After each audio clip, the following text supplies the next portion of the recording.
Baik, Assalamualaikum warahmatullahi wabarakatuh. Kembali lagi bersama saya, Nafita Nurul Hayah. Oke, kali ini aku mau ngasih cerita pada kalian semua. Ini ada sangkut pautnya dengan zakat tentunya. Jadi dulu ketika di zaman Nabi Muhammad SAW, ketika Nabi Muhammad SAW meninggal, banyak kesedihan pada kaum muslim, terutama sahabat-sahabat dekat Rasul.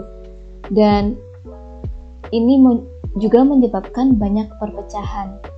Pada kala itu, ketika sudah sangat urgent sekali untuk diangkatnya sebuah khalifah untuk menggantikan Rasul, maka semuanya sepakat bahwasanya Abu Bakar ini yang akan menjadi khalifah pertama setelah meninggalnya Rasulullah SAW. Nah, pada zaman kekhalifahan Abu Bakar ini banyak terjadi penyelewengan yang tidak diharapkan. Di antaranya adalah banyaknya kaum yang murtad, kaum yang meninggalkan agama Islam, dan banyaknya juga nabi-nabi palsu, orang yang mengaku sebagai nabi setelah Nabi Muhammad, padahal kita tahu bahwasanya Nabi Muhammad adalah nabi terakhir daripada nabi. Dan yang ketiga adalah munculnya banyak orang Islam yang enggan berzakat. Nah, ada 3 permasalahan ini yang puncaknya ini adalah sebuah puncak dari segala permasalahan. Nah, untuk mencegah adanya kerusakan kaum muslimin karena 3 hal ini, maka Abu Bakar bertekad untuk memerangi semuanya. Namun, ada beberapa perbedaan pendapat dari kalangan sahabat untuk case yang ketiga ini, yaitu orang-orang yang enggan berzakat. Nah, ini menarik sekali. Kan yang pertama, kalau orang murtad pastinya sudah ini salah gitu.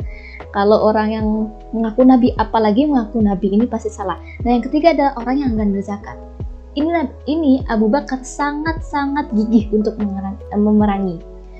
Diriwayatkan juga oleh Abu Hurairah, pada saat itu Umar bin Khattab mendatangi Abu Bakar dan berkata, "Ya Abu Bakar, kenapa kamu sangat gigih sekali untuk memerangi orang yang enggan berzakat, padahal mereka orang Islam?"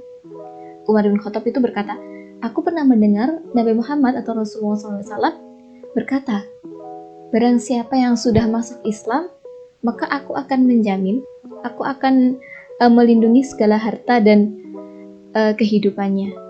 Nah, lalu apa yang dijawab oleh Abu Bakar? Maka Abu Bakar menjawab dengan sangat gigih, dengan kegigihannya Abu Bakar, ya bisa kita bayangkan, "Aku tidak akan membiarkan orang itu memisahkan antara sholat dan zakat." Kenapa Abu Bakar bisa beralasan seperti itu? Nah, kita tarik lagi ke alasan orang-orang muslim yang enggan berzakat tapi tidak murtad, hanya enggan berzakat. Kenapa itu bisa terjadi? Nah, jadi alasan mereka kenapa mereka enggan berzakat itu adalah mereka beranggapan bahwa zakat itu adalah sesuatu yang dikeluarkan ketika Nabi Muhammad SAW hidup. Dan ketika Nabi Muhammad SAW sudah meninggal, maka zakat itu menjadi sesuatu yang tidak penting lagi.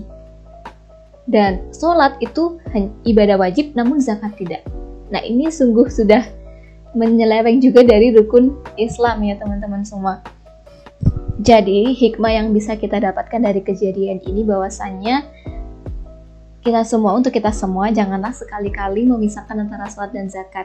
Yang artinya jika kita melakukan kewajiban sholat, maka kita juga harus melakukan kewajiban zakat. Kalau kita melakukan kewajiban zakat, maka kita harus juga melakukan kewajiban sholat. Dan yang terpenting adalah kita harus menunaikan semua ibadah yang wajib, yaitu zakat, sholat, dan lain-lain, dan masih banyak lagi. Terlebihnya, semua itu diniatkan kepada Allah Ta'ala.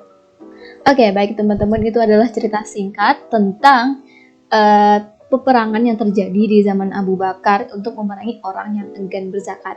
Jadi, kalau kita nggak mau peperangan itu terjadi lagi, ayo kita tunaikan zakat bersama-sama. Caranya cukup mudah, bisa di website Basnas Nasional, atau bisa juga di Basnas Jatim, yaitu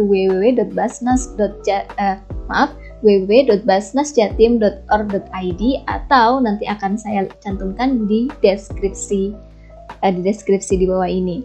Oke, ketemu lagi di next video. Syukron. Wassalamualaikum warahmatullahi wabarakatuh.